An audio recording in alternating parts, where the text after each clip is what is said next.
Oh, kejap.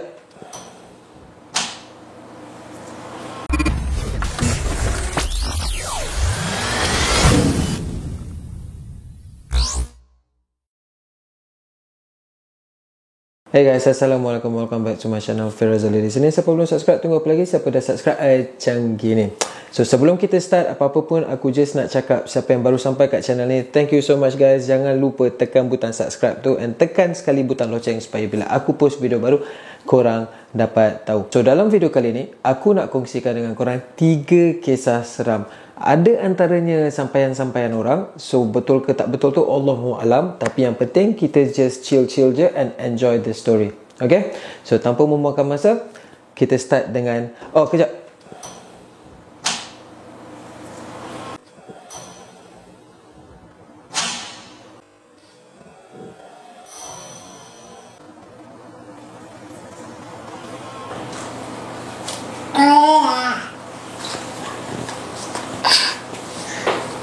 Anak aku masuk. Sayang, ayah tengah record. Ayah tengah record video. Ayah tengah record video.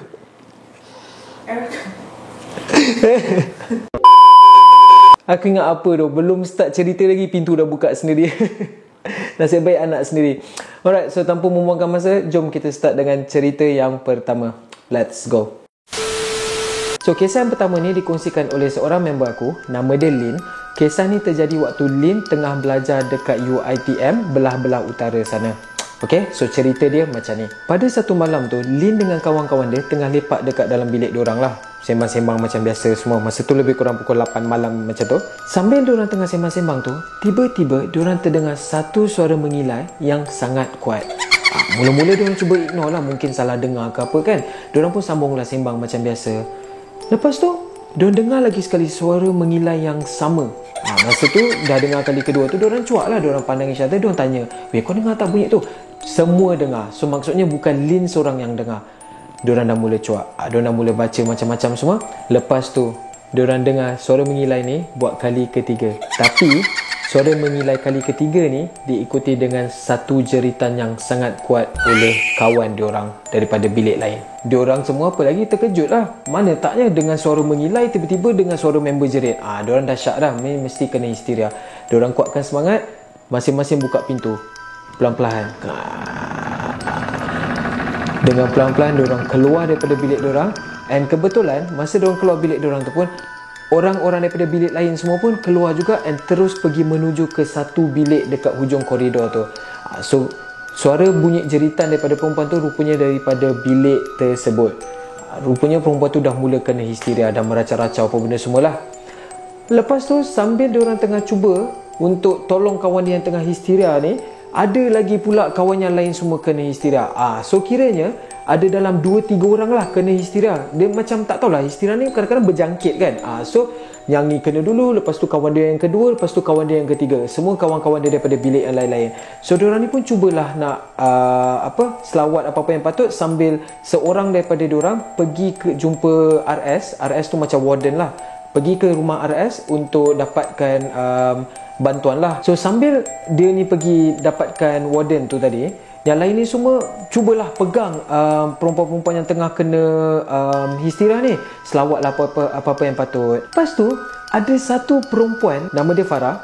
Farah duduk dekat ujung bilik dia tu, duduk atas meja. Dia bukan duduk atas kerusi. Kalau korang tahu, setengah bilik hostel dekat UiTM ni, dia ada katil double decker dekat dengan belah pintu. Lepas tu dekat dengan belah tingkap tu ada meja study yang bentuk macam separuh 4 segi tu kan. So Farah ni tiba-tiba pergi duduk dekat atas meja study tu, menghadap keluar tingkap sambil gelak. Dia duduk macam, korang tahu, duduk bukan bersila tau, duduk yang lutut ke atas, dia peluk lutut dia, duduk macam ni sambil gelak. Masa kawan-kawan dia lain yang tengah kena histeria tu, diorang dah mula rasa lain. Diorang terus, seorang ni kawan bilik si Farah ni pergi approach Farah. Dia tanya, Farah, kau okey tak? Masa tu Farah senyap. Diorang memang dah tahu lah Farah ni memang dah lain macam. Lepas tu tiba-tiba Farah pusing pandang kawan dia tu. Farah cakap, aku lapar. Lepas tu kawan dia tadi jadi cuak lah, macam tergagap-gagap tau, macam kau lapar? Kau nak makan apa Farah? Lin yang nampak semua tu, sebab Lin dekat pintu kan, Lin pandang diorang ni, Lin nampak muka Farah dah lain macam. Muka Farah sangat-sangat pucat. Okey, sangat pucat. And kebetulan pula memang Farah ni rambut panjang. Memang kena sangat lah, muka pucat, rambut panjang, toleh macam tu je kan. Semua orang dah berderau. Lepas tu si Intan yang dekat dengan Farah ni tadi, dalam cuak-cuak tu dia tanyalah, Farah, kau lapar, kau nak makan apa? Lepas tu Farah ni boleh jawab, aku nak ayam goreng. Dia minta ayam goreng. Semua orang dah macam, sudah nak ayam goreng pula si Farah ni. Tapi masa tu warden tak sampai lagi, so diorang tak tahu apa nak buat. Diorang layankan je lah si Farah ni. So member yang seorang ni pun pergilah ke kafe. Nasib baik masa tu baru pukul 8.30, 9 macam tu, kafe buka lagi kan.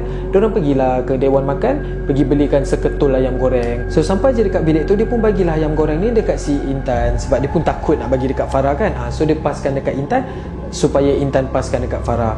Intan pas je ayam goreng tu dekat Farah. Farah yang daripada tengah duduk peluk lutut dia tu, terus grab ayam tu, terus rampas ayam tu, terus dalam keadaan cangkung. Daripada duduk macam tu, dia terus cangkung, makan ayam goreng tu melapah tau. Dia macam makan macam tu. Aku yang buat ni pun cuak tu. Lin nampak semua benda tu. So dia melapah ayam goreng tu macam sangat lapar and sangat pelik. Rambut panjang, memang macam bukan Farah lah. Farah tak pernah makan macam tu. Aku rasa tak ada pun orang-orang normal yang pernah makan macam tu. Dalam keadaan cangkung, rambut panjang, melapah ayam goreng macam tu lah. Bila diorang nampak Farah makan macam tu, diorang semua lari lah ke belakang. Semua orang pergi dekat pintu tu. Mana taknya kalau aku rasa aku dah belah dah kot dari situ. Tapi diorang ni tak. Diorang tunggu dekat bilik tu. Yelah, sebab diorang takut Farah buat apa-apa nanti tak pasal-pasal pula kan. Sambil Farah tengah makan macam tu, kawan-kawan dia yang tengah histeria ni masih histeria lah. So keadaan jadi sangat-sangat kelang kabut, dengan Farah tengah makan ayam macam tu, dengan seorang budak dekat dalam bilik tu sendiri tengah histeria, dengan ada lagi 2 budak histeria dekat bilik lain. Memang keadaan jadi sangat kelang kabut. Lebih kurang 10-15 minit macam tu, warden pun sampai dengan 2 orang ustaz. So diorang 3 ni pun masuklah ke dalam bilik tu. Masa tu Farah masih lagi dekat atas meja tu, tengah duk gigit-gigit tulang ayam. Isi dia semua dah habis lah, tengah duk gigit tulang ayam tu, masih buat benda yang sama. Kawan-kawan dia ni semua ke tepi lah, nak bagi warden ni semua masuk kan. Semua orang berdiri dekat hujung-hujung almari katil diorang tu untuk bagi laluan dekat warden dengan 2 ustaz ni. Bila Farah nampak je warden dengan 2 ustaz ni masuk bilik tu, dia terus letak ayam tu, dia lepaskan je, dia terus lari pecut. Korang tahulah kalau bila orang tengah kena rasuk kan, kadang-kadang kuasa diorang lain macam sikit kan. Dia lari sangat laju, dia tepis semua orang, dia lari keluar daripada bilik, dia terus lari masuk ke dalam tandas. So diorang ni semua kejar si Farah lari masuk dalam tandas, sebab diorang semua nampak kan Farah lari masuk dalam tandas. Dengan ustaz-ustaz tu, dengan warden semua lari pergi ke tandas. So masuk je dalam tandas. Aku dah meremang. So masuk je dalam tandas, diorang nampak si Farah ni tengah berdiri dekat depan cermin, main rambut dia sambil nyanyi lagu Ulik Mayang. Seram tak seram lah weh. Boleh bantai nyanyi lagu Ulik Mayang. Mayang di aku tak nak nyanyi lah. Korang bayangkan sendiri. Macam tu dia tengah nyanyi sambil main rambut dia. Masa tu aku cakap kau, Lin cerita kat aku pun, aku dah meremang gila bulu rumah. Aku tak tahu macam mana diorang hadap situasi tu kan. So ustaz dengan 2 orang warden ni macam, sudah, ini lain macam punya benda kat dalam badan si Farah ni. Diorang pun angkat, pegang Farah ni 3 orang tapi sangat kuat. Tapi diorang terpaksa juga angkat si Farah ni. 2 orang pegang badan dia, seorang pegang kaki dia, terus masukkan dekat bilik yang terdekat daripada tandas tu lah. Tak boleh nak masuk ke bilik Farah tu sebab jauh sangat. Pergilah bilik yang betul-betul dekat depan tandas tu, terpaksa letakkan Farah kat situ, and ustaz tu sedaya upaya cuba selamatkan Farah. So dalam lebih kurang setengah jam macam tu, Farah ni pun akhirnya mulalah bertenang. Dia dah mula relax, dah keadaan semakin terkawal lah. So satu ustaz tu stay dengan Farah, yang lagi seorang ustaz ni selesaikan lagi 3 orang kawan-kawan dia yang tengah kena histeria tu. So akhirnya benda tu keluar sepenuhnya daripada Farah. So lepas semuanya selesai, ustaz ni pun nasihatkan diorang. Ustaz ni cakap, lepas daripada ni, kalau boleh setiap kali masuk waktu maghrib, korang baca surah Yasin ramai-ramai ataupun pasang ayat Al-Quran dan sebagainya, sebab tingkat korang ni sebenarnya agak keras. Macam itulah cerita kisah pertama. Alright, kita terus masuk ke kisah kedua. Kisah kedua ni dikongsikan oleh abang aku sendiri. Masa ni dia belajar dekat UiTM Merbuk Sungai Petani. So cerita dia macam ni. Abang aku ni dengan kawan-kawan dia duduk dekat rumah sewa lah. And masa tu dah hujung semester. Maksudnya final exam semua dah habis. And tinggal dia dengan seorang housemate dia lah dekat dalam rumah tu. Yang lain semua dah balik negeri masing-masing.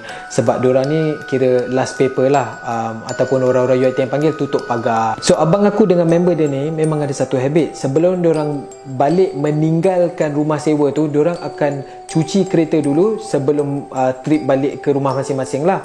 Macam abang aku dia duduk dekat Subang, rumah parents aku, and kawan dia ni duduk kat Shah Alam. Selalunya dia akan konvoi balik sama-sama lah daripada Kedah. So sebelum balik, diorang memang ada satu habit untuk cuci kereta dulu. So satu petang tu sebelum diorang nak balik, diorang pergilah nak cuci kereta, masing-masing dengan kereta masing-masing lah. So abang aku dengan kereta dia seorang, lepas tu member dia ni dengan kereta dia pun seorang. So masing-masing dalam kereta berseorangan. So lepas dia cuci kereta diorang dekat Sungai Petani, diorang pun konvoi lah balik sama-sama ke Merbuk dekat rumah sewa diorang lah. So tengah konvoi tu, abang aku kat depan, member dia follow kat belakang. So tiba-tiba member dia ni pun nak potong kereta abang aku. So masa dia nak potong kereta abang aku tu, abang aku pun toleh lah. Bila abang aku toleh je, dia nampak ada seorang perempuan pakai semua hitam, muka sebiji macam awet member dia yang tengah drive tu. Abang aku memang cuak gila lah, sebab mana ada awet dia ikut pergi cuci kereta tu. Masing-masing seorang dalam kereta. Tiba-tiba ada perempuan tu dalam kereta tu. Tapi perempuan tu pandang depan and tak toleh, pandang kanan kiri tak bergerak. And abang aku cakap muka perempuan tu sangat pucat. Dia, sebab pakai tudung kan. So abang aku boleh nampak pipi dia, abang aku boleh nampak bibir dia. Abang aku cakap memang sangat pucat. Bibir dia macam seakan-akan warna hitam macam tu. Masa abang aku nampak awet member dia ni tengah duduk kat sebelah tu, member dia ni tengah drive macam biasa. Sebab tak tahu apa-apa kan. Maybe dia tak nampak, dia pun drive jalan macam biasa. Abang aku memang cuak gila lah. Dia nak bagi tahu member dia. Masa dia potong member dia tu, dia nak bagi tahu yang perempuan tu ada kat sebelah. Member dia ni tadi buat bodoh je. Sebab kadang-kadang diorang macam suka main potong-potong kan. So member dia ni pula jenis suka pasang radio kuat-kuat dalam kereta. Member dia buat dek je lah, duk bantai nyanyi lagu kuat-kuat sambil drive. Abang aku ni pun macam turunkan tikap nak panggil, woi. Member dia tak layan. Lepas tu perempuan tu masih ada kat situ. Abang aku dah cuak, dia terus potong. Dia cepat-cepat balik sampai ke rumah sewa lah. So sampai je dekat rumah sewa tu, abang aku cepat-cepat keluar daripada kereta dia. Memang muka cuak gila. Dia tunggulah member dia sampai. Lepas tu few minutes lepas tu member dia pun sampai. Member dia sampai keluar daripada kereta gelak-gelak. Kau kenapa Ihsan? Muka cuak gila. Nampak hantu ke? Dia boleh bergurau macam tu pula. Abang aku kata, ya lah, nampak hantu sebelah kau gila. Lepas tu macam, ya betul. Masa tu member dia baru macam baru tahu. Lepas tu abang aku cerita lah, kau tahu aku nampak siapa tak? Aku nampak awet engkau duduk kat sebelah kau gila. Lepas tu member dia kata, kau biar betul bye. Abang aku cakap lah, aku nampak awet engkau duduk kat sebelah kau gila, pakai semua hitam menghadap depan. Lepas tu member dia terus mengucap panjang. Masing-masing terus pergi ambil sembahyang, masuk dalam solat. Habis solat, diorang semua angkat barang, sebab barang semua dah packing kan. Angkat barang, masuk dalam kereta, kunci pintu rumah, terus belah. Macam tu lah kisah seram yang kedua. Dia tak adalah berapa seram sangat, tapi cuba korang bayangkan kalau korang dalam situasi tu, tiba-tiba ada awet dekat sebelah korang. Kalau awet betul tak apa, ini benda tu buatnya dia cium, tak pasal-pasal kena cium dengan benda yang tak sepatutnya. Menjawab. Alright, kita sampai terus ke kisah yang terakhir untuk dalam video kali ini. So dalam kisah terakhir ni, aku nak kongsikan satu urban legend. Kalau korang tak tahu urban legend tu apa, urban legend tu adalah cerita-cerita hantu yang sangat famous sampaian-sampaian orang dahulu. Okay, so cerita ni sangat pendek, tapi aku rasa interesting untuk aku kongsikan dengan korang. So kejadian ni terjadi dekat sebuah sekolah asrama dekat negeri Perak. Okay, so menurut cerita, masa tu adalah minggu orientasi. So maksudnya pelajar-pelajar baru masuk lah. Minggu orientasi ni kalau korang tahu, biasalah minggu suai kenal antara senior dengan junior. So masa minggu orientasi tu, setiap junior dapat list nama senior diorang yang diorang kena jumpa and minta tanda tangan. So nak dapat tanda tangan senior-senior ni, kena perkenalkan diri lah. Mungkin adalah bully-bully sikit, manja-manja. Biasalah masa zaman-zaman asrama dulu, benda ni semua normal kan. So nak dijadikan cerita, pada malam tu ada 3 orang junior junior masuk dekat bilik senior diorang ni nak minta tanda tangan. Lepas tu dalam bilik senior dia ni ada dalam 4 orang lah. So ada 4 orang senior and 3 orang junior. So salah seorang senior ni pun nak bully lah 3 orang junior ni. Dia bagi arahan. Dia kata kalau korang nak tanda tangan kita orang berempat, korang kena pergi dekat blok D tingkat 3, pergi beli karipap. Sebab dekat situ tiap-tiap malam ada satu makcik ni, dia akan lalu dekat situ jual karipap. Karipap dia sedap. Pergi belikan kita orang seorang sebiji. Sebenarnya blok D tu pun tak wujud. Diorang ni nak kenakanlah junior diorang ni saja nak bully kan. Lepas tu budak-budak 3 orang ni pun keluar daripada bilik tu, yang sini-sini nak kekek-kekek. Ui, tak baik dong kau, kenakan diorang. Tak adalah, saja nanti diorang datanglah balik, kita sign je, saja nak for fun kan. Dalam 5-10 minit macam tu, junior ni balik-balik bawa karipap. Sudah 4-4 sini ni tadi cuak. Yelah, blok D tak wujud. Jangan cakap tingkat 3, blok D tu pun memang tak wujud. Macam mana diorang bawa balik karipap? Lepas tu sini yang bagi arahan ni tanyalah, korang beli karipap ni kat mana? Lepas tu budak junior yang pegang plastik bag dengan karipap tu cakap, dekat blok D tingkat 3 lah bang. Tadi kan abang suruh pergi blok D tingkat 3. Dekat sini lah kita beli. Lepas tu yang si sini tu kata, kau biar betul. Betul lah bang. Makcik tu siap pesan lagi kat kita orang. Dia kata, bagi tahu dekat sini-sini awak, jangan bully adik-adik junior lagi. Hantu macam ni yang kita nak. Siap ada pesanan hikmat masyarakat lagi. Moral deep tu cerita ni. Betul ke tak betul? Allahu alam. Macam aku cakap tadi, ini hanyalah urban legend, cerita sampai-sampaian sahaja. Betul ke tak betul? Wallahu alam. Yang penting kita just chill-chill je and just enjoy the story. Alright, so tu je lah untuk video kali ni. Kalau korang berjaya sampai ke hujung ni, apa kata korang tekan butang like and tekan sekali butang share supaya lebih ramai boleh tengok video ni. And siapa yang belum subscribe lagi, apa kata korang tekan butang subscribe tu and tekan sekali butang loceng supaya bila aku post video baru, korang dapat tahu. Jumpa lagi dalam video akan datang. Assalamualaikum.